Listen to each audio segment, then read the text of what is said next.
managing expectations is one of those leadership skills that we look for in highly proficient leaders because they will be the vessel for communication of changes, compensation time, performance reviews.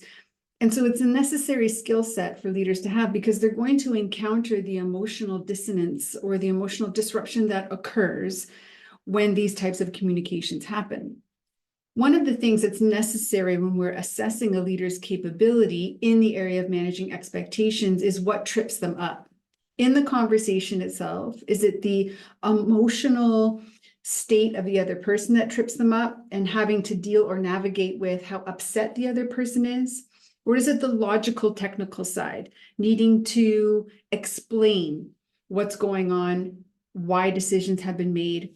And then, of course, does the leader's challenge straddle both of these areas?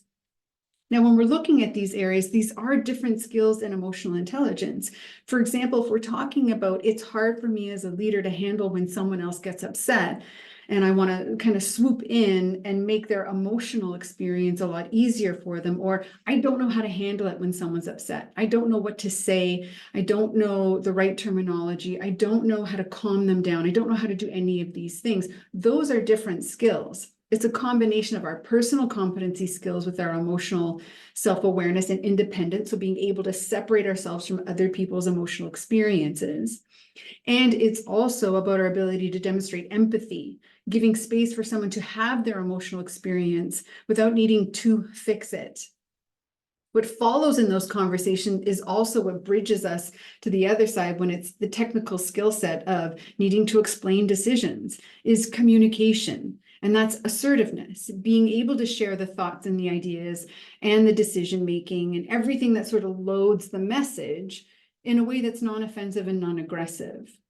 Now, when we balance these skills together, we generally, as a leader, can have a really productive conversation. And at the end of those conversations, managing expectations is really all about how the individual, how the direct report is going to manage their emotional state, is going to get on board, is going to come around.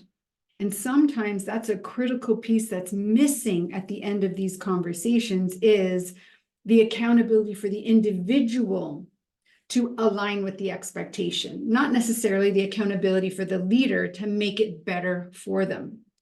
So leaders, as you assess your capabilities in managing expectations, take a look at all of these criteria that might be part of why you struggle and give some attention and time to those individual skills so that you become more proficient overall as a leader.